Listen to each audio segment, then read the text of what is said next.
once had a shooting up in the Klondike when they got Dan McGrew. Folks were putting the blame on the lady known as Lou. That's the story that went around, but here's the real lowdown. Put the blame on Maine, boy. Put the blame on Maine. Maine did a dance called the Hitchy Coo. That's the thing that slew McGrew. Put the blame on Maine, boys. Put the blame on Maine.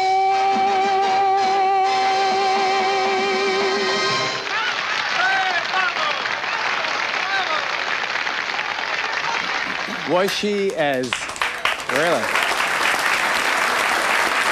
Was she as sensual, as sexual in her real life as she appeared there? Well, that's a complicated question, because whenever I see the image of Gilda, I always remember what Orson Welles, Rita's second husband, said to me. He said, every time I look at Gilda, I remember what a total impersonation that was.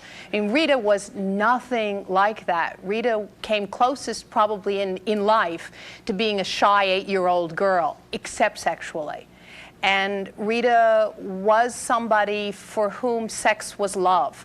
And as a result, Rita was compulsively sexual.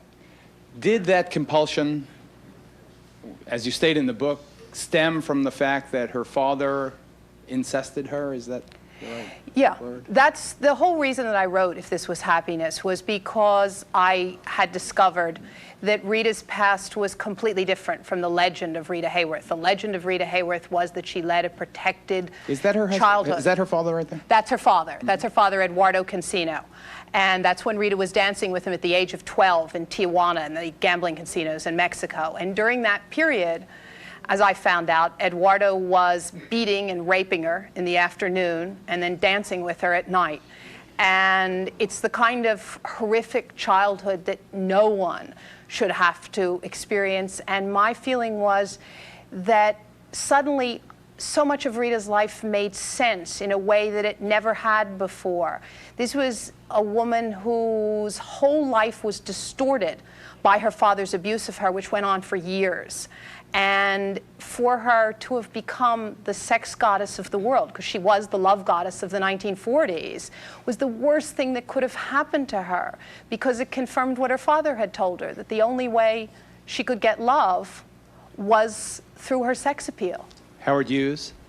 Howard Hughes was one of the sadder episodes in Rita's life. She got pregnant during a very brief affair with Howard Hughes and had an abortion, which resulted in complications when she was in Europe. And actually, that was when she met Ali Khan, when she was in Paris, right after she'd gotten out of the hospital. Two other lovers, Kirk Douglas? Kirk Douglas was frightened by her. He seemed, like a lot of the men in her life, to realize that she had some tragic secret that was not just pulling her down, but he feared it was going to pull him down as well. David Niven?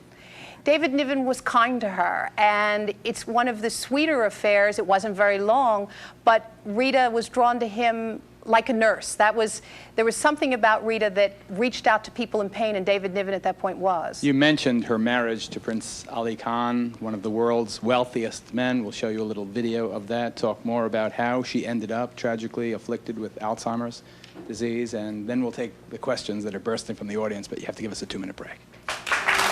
Let's jump right to husband number 3, Prince Ali Khan. How did that marriage, that legendary marriage, work out for her?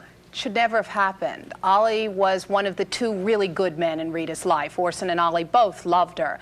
But there could never have been a worse person for someone who was constantly afraid that her men were going to leave her. Ali Khan was compulsively unfaithful. And also, he had fallen in love with Gilda and had no sense that the whole reason for Rita's marrying him was to escape from Rita Hayworth. And they were in conflict from the moment that the romance started. I met Princess Yasmin Khan, her daughter, who got so active in the Alzheimer's. When did that begin in Rita's life? Not Yasmin's involvement, but her mom's disease. That was one of the things that was so scary in telling her story, because really it was going on from Rita's 40s. But one of the difficulties was because the symptoms resulting from the incestuous abuse by her father and the early symptoms of Alzheimer's overlapped, the wild mood swings, the catastrophic reactions, that her family and her friends couldn't tell that there was something new wrong until it had reached a point where things were terribly violent. I remember one terrible picture of her at the end there. 1976, when she went to London. And that was the moment when everybody suddenly realized that the most beautiful woman in the world was destroyed, physically destroyed. Let's remember her as Gilda, though. Let's remember her as that. Yeah. Wonderful, lovely.